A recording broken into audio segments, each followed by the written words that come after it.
Well, before we get into this video, I'm just going to say right off the hop that if my voice sounds a little different, that's because I'm battling a cold that kind of knocked me out yesterday with just the congestion and whatnot. So that's why there was no videos yesterday. And right now, just trying to solve this with my concoction of lemon water. Also got the honey going in the halls. So uh, yeah, this is kind of a test video to see how my voice is doing before tomorrow night's game between the Colts and the Ice Dogs. So we'll have to wait and see how it all goes down. It is actually kind of hilarious how in broadcasting, everyone's got their own strategies with dealing with colds with different concoctions and different systems and philosophies. So it is, it's important. If you're going to be in broadcasting, you need to have a voice. So that's what I'm battling right now. But I wanted to do this video because there was a huge trade yesterday as the Guelph Storm, they have been busy this week. Let's start with the big trade.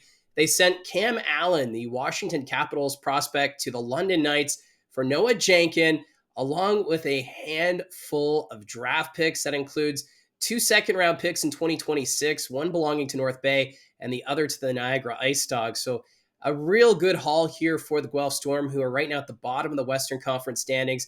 Obviously looking to the future. They traded on Monday Vilmer Ulrichsen to the Brampton Steelhead. So that was kind of a sign of things to come. And we do have the Christmas break coming up. So these trades are being done ahead of time before there's the pause on trading. And you have to like what the London Knights are doing here is this team fully loaded already. And now you add a prospect like Cam Allen. That blue line is looking very strong. And when you look at Cam Allen's numbers, despite playing on this Guelph Storm team that has struggled, he has still found ways to get points as he contributes offensively, and on the back end, he's got 7 goals, 18 assists, 25 points in 27 games of work. Now, for Allen, he has had a history of injuries. You'll remember he missed most of last year as a result of an injury. He still played 25 games, 2 goals, 7 assists, 9 points. So really not Cam Allen-like. But this year, we're seeing that step forward in his progression.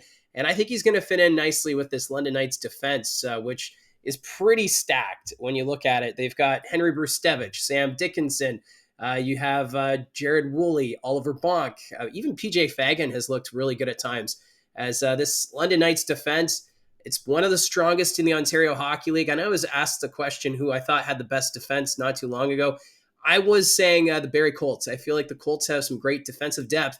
But when you have Cam Allen now joining the London Knights, it feels like London and Barrie might have the two best defensive units in the Ontario Hockey League. And then you also factor in the fact that the Knights adding another NHL prospect. This is a very deep team. They are going for the Memorial Cup. That is their goal.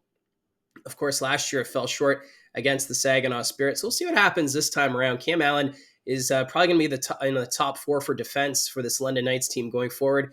And for the Knights, I'm a little surprised they added Allen to an extent, because I already felt like this team was solid up front, solid on the blue line, and they addressed their goaltending by bringing in Elliott from the Western Hockey League. But still, Mark Hunter finding a ways to improve his lineup. My only question is, who does this bump now to the bottom 6? I know they've traded Noah Jenkin to the Guelph Storm, but when you bring in a player like Allen, he's going to expect minutes. He's going to want to play. But how is that going to affect everyone else? I think it's going to all work out fine. The Knights, they do have a great system in play. But yeah, I think that's the one question mark. How do you divvy the minutes on the blue line now with Cam Allen there?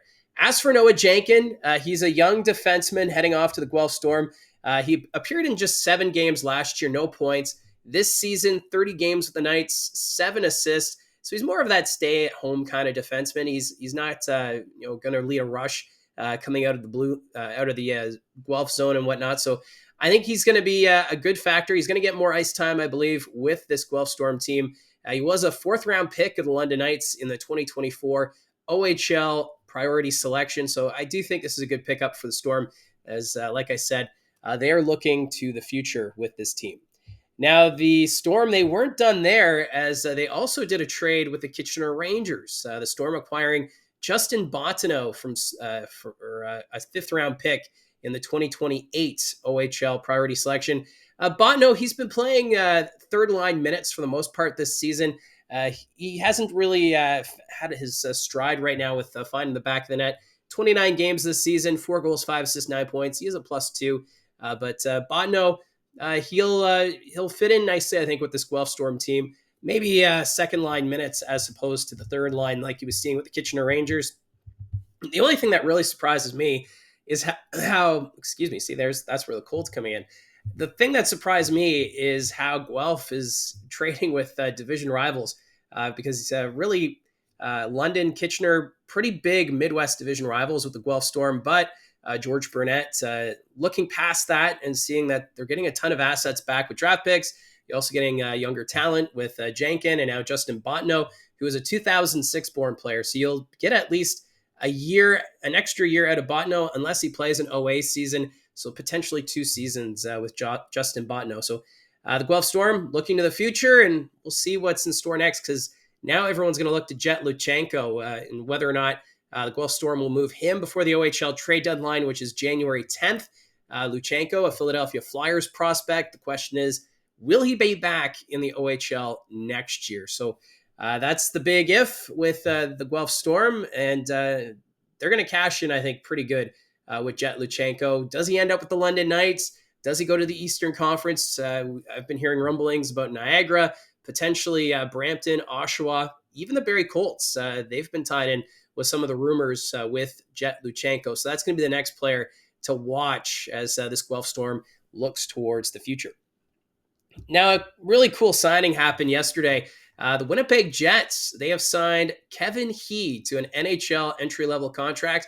And what stands out about this deal is the fact that Kevin He is the first Chinese-born player to be signed to an NHL contract. So big congratulations to Kevin He. Of course, he's the captain of the Niagara IceDogs. He's been having a fantastic year, 43 points in 29 games of work so far this year. He's got 23 goals, 20 assists to his credit. And Niagara, they've been the biggest surprise this year, right now challenging the Barrie Colts for top spot in the Central Division. Those two teams will meet tomorrow, so it'll be interesting to see how much of a boost Kevin He will have going into that game tomorrow night in Barrie. And for Kevin He was born in Beijing. He skated on mall ice surfaces and was able to get acquainted with the game well in China, and then his family moved to Montreal. That's when he started playing competitive hockey, and then eventually moving to Toronto, where he really started to excel at the game. So congratulations to Kevin He. Can't wait to see Kevin play in the National Hockey League with the Winnipeg Jets. And, he's not done yet playing for the Niagara IceDogs this year. Niagara, they're on an amazing run right now. And the game tomorrow is going to be something special, I think, as we approach the Christmas break between the Barrie Colts and the Niagara IceDogs. Now, just to round it out, talking about the CHL Top 10 rankings, the Barrie Colts have made the top 10 for the first time this year. They come in at number 9. Now, the Barrie Colts, they're on a 6-game point streak. They lost their last 2 games in overtime and a shootout, but this is a team they can score in bunches. They just need to play a full 60, and that's a big test tomorrow against the Niagara IceDogs before going into the Christmas break. They do play the Owen Sound Attack on the road, which can be a bit of a trap game. So we'll see what Barrie Colts team will come out here tonight. But pretty exciting stuff. The Colts being recognized on the CHL Top 10. Also making the CHL Top 10 from the Ontario Hockey League, you have the Windsor Spitfires at number 7. The Kitchener Rangers are at 6th. And the London Knights right now, the top team in the Canadian Hockey League. So that's how I see it from the booth. My voice is feeling a little rough, so I should probably wrap this up. But again, thank you very much for all your support. Don't forget to like and subscribe. Talk to you again soon.